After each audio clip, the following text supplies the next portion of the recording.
Okay, this is the same problem, except for now we want to do a hypothesis test for the standard deviation, not for the mean. One of the problems with the standard deviation is it's not normally distributed. But they have found that there is a random variable that they call f. And if the two standard deviations are the same, f looks like this. F can be calculated like this: the square of the first standard deviation divided by the square of the second standard deviation. And we choose this guy to be the bigger of the two. Now, if the populations are the same, this should be 1, but because of variations, because of randomness, sometimes this guy is bigger than this guy.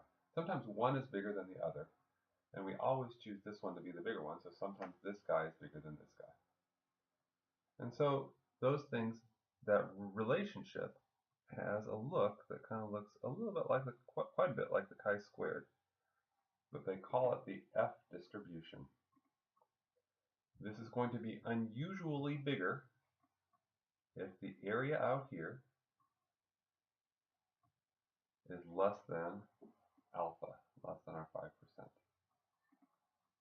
So we're going to do, we're going to look at a right-tailed test for F. So let's calculate those things. The two standard deviations are 44 seconds and 64 seconds. Since 64 is bigger than 44, our F is going to be calculated like this: 64 squared above 44 squared. And that's going to look like this on our calculator: 64 squared divided by 44 squared. So our value for F is 2.12, approximately equal to 2.12. That's our value for F. Now, is that far enough out on that tail for that to be unusual?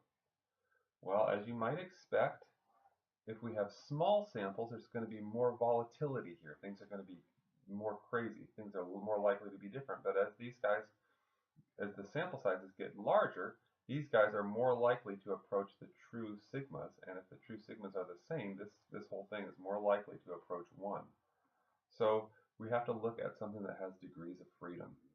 In this case, the degrees of freedom have to be calculated. What's with the dog? Degrees of freedom have to be calculated for both the numerator and the denominator. We got lucky here because in this case the numerator's degrees of freedom were 34. Sorry, the numerator's degrees of freedom are 33, and the denominator's degrees of freedom are also 33, just because of the way that table happened to work out. So now we have to go to our table for F. This is a big table. It's in the back of the book. Our calculator can't do F. So here it is. Just a minute, let me pull off and shove my book in here. Notice how the F distribution, it says 0.025 in the right tail. That's not what we want, actually. We want 0.05 in the right tail. And notice they have these guys, these are numerator degrees of freedom. They have these guys over here, these are denominator degrees of freedom. Numerators in the top, denominators on the bottom. And the closest we can get with this table for this one is the numerator degrees of freedom are 30, and the denominator degrees of freedom are also 30. So let's go down, start there. And we'll go down, down, down, and we see denominator degrees of freedom are also 30. So the denominator degrees of freedom are 30, the numerator degrees are 30. The critical value is 1.84. It is given in the book way too accurately. We don't need that much accuracy. But 1284. I lost my pen. I'll use this one instead. So the critical value is equal to 128. This guy is way bigger than the critical value. if the critical value cuts off the highest 5%, and this guy is way out here, that means we are going to be able to reject the null hypothesis. This is an unusual result based on the hypothesis that standard deviation of the first is equal to the standard deviation of the second. Since this is an unusual hypothesis, we're going to reject the null hypothesis.